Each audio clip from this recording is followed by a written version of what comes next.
پرون باندې پیللې دي او بیا کله ځای پورته څوک تپوس نه کوي بې تپوسه ځي افرین شلوري پتا باندې کدا ټولې جنکې ستا ما یادې زه د پښتو خبرې کوم. میرا تو جو اصلی اپنا نام ہے وہ ہے نسرین اقبال اور پھر جو میڈیا کا نام ہے وہ ہے بی بی شیرینہ اور میں مردان میں شمسی روڈ سے تعلق رکھتی ہوں. تقریباً 17-18 سال ہو گئے مجھے. پہلے میرا ریڈیو تھا FM تھا ریڈیو پختونخوا. اس کے بعد پھر میں PTV چلی گئی.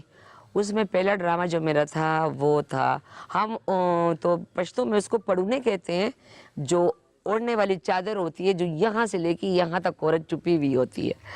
تو ایسے جو میں آپ کو اردو میں بتاؤں کہ اس کو چادر تھا یعنی عزت والی اوڑھنے والی چادر جس میں عورت محفوظ رہے اس کا پردہ محفوظ رہے. تو وہ ڈرامہ تھا میرا. تو جاوید بابر کے ساتھ میرا پہلا کام تھا وہ اس میں میرا ہسبینڈ تھا اور وہ ڈرامہ جو میرا تھا ہٹ تھا. حالانکہ پہلا ڈرامہ تھا میرا. میں بہت گھبرائی ہوئی تھی. کیمرہ نہیں فیس کرتی تھی. مجھے آتا نہیں تھا کہ کیمرہ فیس کرنا کس کو کہتے ہیں اور وہ تو PTV میں 3 کیمرے لگے ہوئے تھے. میرا ہسبینڈ جو وہ PF سے تعلق رکھتا ہے اور اس کے والد جو تھے وہ آرمی میں میجر تھے ریٹائر تھے.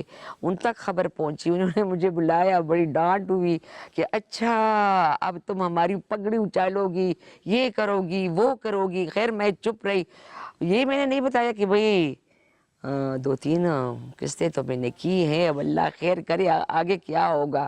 لیکن ان کے ڈانٹ وانٹ کے بعد بھی میں چلتی گئی. اپنی میاں کو راضی کیا ان کو منایا. تو اس طرح میں آئی. لیکن میں یہ آپ کو بتاؤں بہت مشکل کام ہے یہ. میں یہ کہوں گی کہ یہ گڈا اور گڈی کا کھیل نہیں ہے. ایکٹنگ بہت مشکل کام ہے. ڈرامہ کرنا بہت مشکل کام.